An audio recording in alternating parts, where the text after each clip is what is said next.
Okay, I know some of you won't want to hear it, but Aussies have a gambling problem. And it's kind of funny until it's very quickly not. We're all well aware of the overwhelming amount of power Albanese's been given at the election. I mean, look at that majority. And given the Prime Minister is someone who previously flirted with gambling reform, there's been calls over the last few days for the government to actually tackle this head on. And you might ask, well, Archie, how bad is it really? Well, between 2022 and 2023, Australians spent $32 billion on gambling. Look, I'm not 100% sure, but I'm going to guess that those Aussies didn't turn a profit. So how much are punters losing? Well, when divided amongst the population, it works out to being around $1,500 per person. And if you didn't gamble, well, that just means that someone else lost even more than that. Australia has 1% of the world's poker machines, but 18% of the losses. And if I see any men's mental health advocates in the comments arguing that things should just stay the same as they are, 20% of male suicides are related to gambling. What should be done? Well,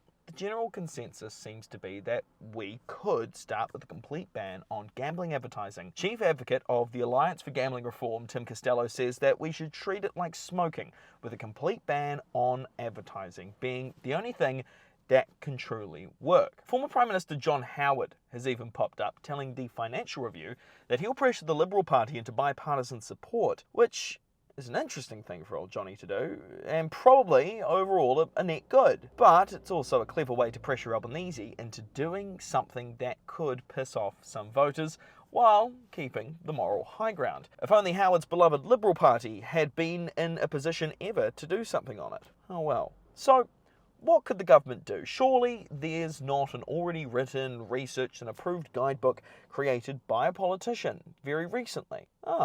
There is. It's known as the Murphy Report, named after MP Peter Murphy, who chaired a parliamentary investigation into online gambling. Murphy sadly died of cancer in 2023. The report made 31 recommendations. Recommendation 26 was a complete advertising ban over 3 years. Bill Shorten argued that it wasn't possible because it would cripple free-to-air media. We've got a problem that the free-to-air media, and it's not the election, Jackie, the free-to-air media is under massive attack by Facebook. It's been completely disrupted by the internet. And we've got ourselves in this wicked situation where now some of the free-to-air media need gambling ad revenue at any time in order just to stay afloat. If only there was a way to get big tech firms to pay for news and media. Tim Costello countered Shorten's argument. It was as logical as saying, free-to-air's in trouble, let's bring back tobacco ads. And look, we're only a bit over a week from when Albanese claimed victory, but calls for action are only getting started, and the ball is definitely in his court.